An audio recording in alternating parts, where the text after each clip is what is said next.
منصور، میرے ویورز جاننا چاہتے ہیں کہ آپ نے اپنے کریئر کا آغاز کیا سوچ کر کیا؟ آپ اچھا خاصا بزنس کر رہے تھے، بزنس کی طرف سے یہ very few people would know کہ یہ بزنس مین تھے، businessman turned journalist and host. جی سر 2007 کی بات ہے، میں اپنے فیملی بزنس سنبھالتا تھا، لیکن مجھے یہ فیل ہوتا تھا کہ میرا یہ پوٹینشیل اس سے زیادہ ہے، میں اس سے زیادہ کچھ کرنا چاہتا ہوں and I want to do something on my own. تو ڈان نیوز انگلش میں آپ کو یاد ہوگا ایک دفعہ لانچ ہوا تھا. جی جی جی جی میں نے زندگی میں پہلی دفعہ اپنا سی وی بنایا، جا کے وہاں پہ دے دیا.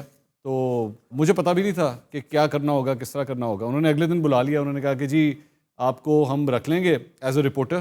تو میں نے کہا جی کرنا کیا ہوگا؟ انہوں نے کہا آپ نے جا کے اسپورٹس کور کرنی ہوگی، کیونکہ میرا اسپورٹس کا بیک گراؤنڈ تھا، سوئمنگ کا. سر میں پاکستان کی جونیئر سوئمنگ ٹیم کا کیپٹن رہ چکا ہوں. اچھا، واہ واہ واہ. جی تو انہوں نے کہا جی آپ نے یہ کرنا ہوگا. میں نے کہا جی ٹھیک ہے میں کر لوں گا، کوئی ایشو نہیں ہے.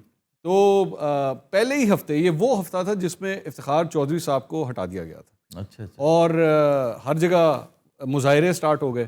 میری پہلی ڈیوٹی لگی مال روڈ کے اوپر. انہوں نے کہا جی مظاہرہ ہو رہا ہے، آپ جائیں جا کے دیکھیں، کور کریں اس کو جا کے. میں وہاں پہ گیا، آنسو گیس کے فائر ہو رہے ہیں، ڈنڈے چل رہے ہیں، گرفتاریاں ہو رہی ہیں. I felt so good. میں نے کہا بڑے مزے کی فیلڈ ہے، آپ نے یہ کور کرنا ہوتا ہے. تو مجھے بڑا مزہ آیا.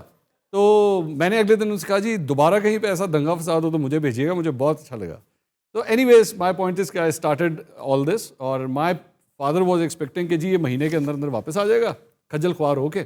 تو میں مہینے کے بعد انہوں نے پوچھا، میں نے کہا جی مجھے تو بہت مزہ آ رہا ہے. پھر 3 مہینے کے بعد دوبارہ پوچھا، میں نے کہا جی I am still enjoying myself. یہ کرتے کرتے کرتے کرتے 15 سال ہو گئے، پتہ نہیں لگا اس فیلڈ کے اندر. آپ کی اس بات سے مجھے یاد آیا کہ نیشن ڈیز میں پہلے بھی تذکرہ کر چکا، میں ہاتھ پہ ہاتھ دھرے بیٹھا ہوا تھا، میں کرائم رپورٹر تھا.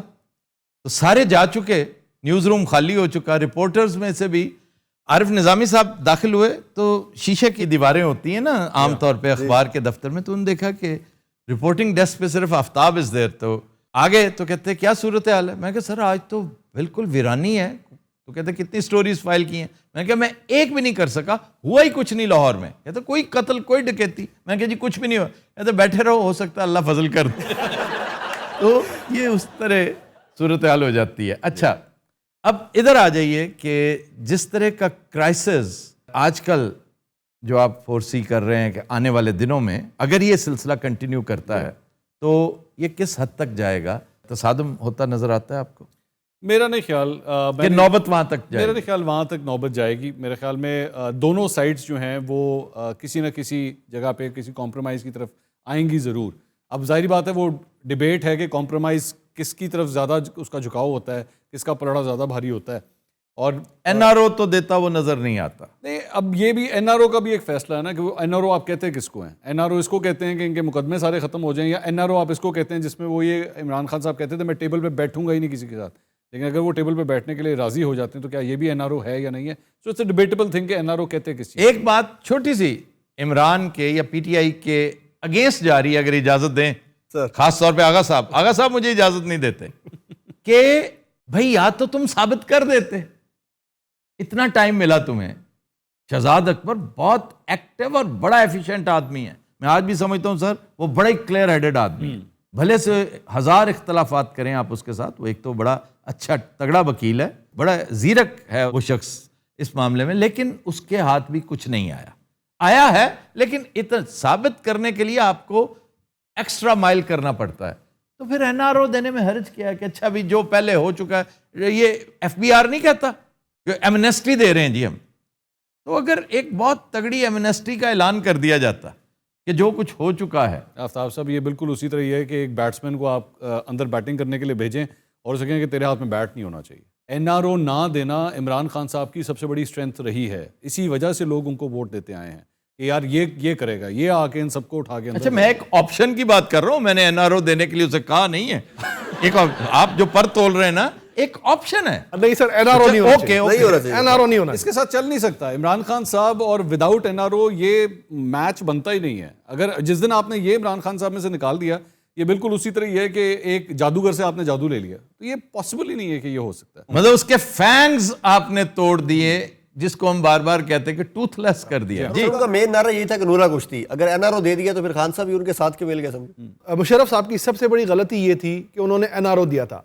آج پاکستان جن حالات میں ہے عمران خان کے وقت سے پہلے، تو اس کا سارا جو ملبہ ہے وہ پیپلز پارٹی اور نون کے حوالے سے مشرف صاحب پہ گرتا ہے. لیکن یہ بات درست ہے آغا صاحب, میں ایگری کر رہا ہوں کہ عمران اگر آج لوز کر دیتا ہے ایز آف ٹوڈے, تو میں اس خدشے کا اظہار کر رہا ہوں, be it known to you and everybody, کہ عمران واقعی پہلے سے کئی زیادہ طاقتور ہو جائے گا.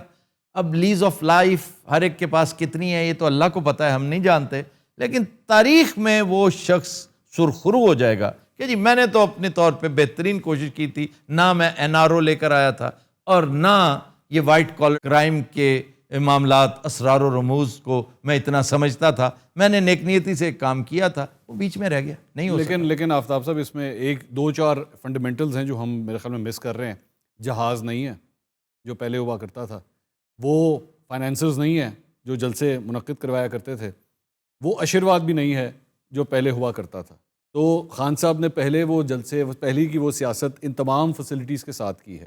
اب اس کی جگہ نئے فیسلٹیز کوئی آتی ہیں یا نہیں آتی ہیں, بہت بڑا سوال. آپ بھی جانتے ہیں پاکستان میں ایسی فیسلٹیز کے بغیر سیاست نہیں ہو سکتی. بہت اچھی بات کی آپ نے, شکر ہے کہ یہ بات کر دی کسی نے. ایک چیز سے میں ایگری کروں گا کہ آشیرواد نہیں ہے, اب واقعی نیوٹرل معاملات چل رہے ہیں, آپ کو سپورٹ نہیں مل رہی کہیں سے, لیکن آپ یقین کیجئے کہ عمران خان کی جو شخصیت ہے, جو اس کا پرسونا ہے, جو اس کی ایک آب و تاب ہے, اس کا جاہ و جلال ہے, اللہ تعالیٰ نے جو اس کو عطا کیا ہوا ہے, جی وہ ہر لیڈر کو, ہر ایک پیر کے حصے کے مرید بھی ہوتے ہیں, فالوورز بھی ہوتے ہیں. تو جو اس کا فالوور باہر بیٹھا ہے نا اوورسیز, وہ آج بھی 10 ٹائمز زیادہ ریسورسز اس پر نچھاور کرنے کے لیے تیار ہے, کیونکہ ہمارے ساتھ وقتاً فوقتاً وہ گفتگو کرتے رہتے ہیں میرے شوق کسوٹی کے حوالے سے. بالکل کہ بھائی جان آپ اسے یہ مشورہ کیوں نہیں دیتے, آپ اسے کیوں نہیں کہتے کہ تم ڈیپینڈ کیوں کر رہے ہو ان پہ, آپ بات کریں, ہم یہ کر سکتے ہیں, ہم ایک پیرلل, آپ کو ایون IMF پہ ڈیپینڈ کرنے کی ضرورت نہیں ہے, ہم اس حد تک جانے کو تیار ہیں. آخر کوئی وجہ ہے کہ ہماری ریمیٹنس پہلے سے اتنی بڑھ کیوں گئی ہے؟ کسی وجہ سے بڑھی ہے کہ اس کے چاہنے والے باہر بہت بیٹھے ہیں. اور پہلے بھی یہ جو آپ کا شوکت خانم پروجیکٹ ہے, یہ کبھی شرمندہ تعبیر نہ ہوتا اگر عمران کے لیے وہ سٹرینگتھ وہاں سے نہ آتی جو اوورسیز ہے. تو اس لیے جلسے کا اہتمام کرنا, جہاز بڑے سستے ہیں بائی دا وے. تو پاکستان میں تو ایک اینکر کے پاس تھا, انہوں نے بھی بھیج دیا.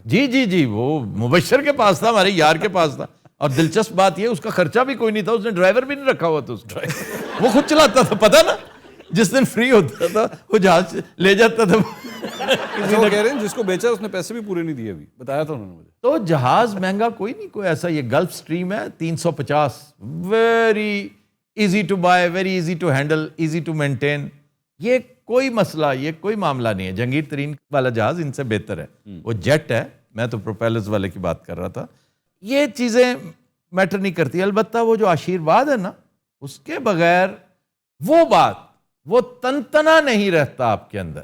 تو اگر وہ نہ رہے تو ہمارے ملک میں یہ, تو میں سمجھتا ہوں کہ ہمارے جو سیاستدان ہیں, جو سیاسی ایکٹرز ہیں, سیاسی گیم کے جو کھلاڑی ہیں, وہ گھر سے صبح ایک بینوکولرز لے کر نکلتے ہیں اور یوں لگا کر بیٹھ جاتے ہیں کہ وہ قوتیں جو ہیں وہ آج کل کس کے ساتھ ہیں.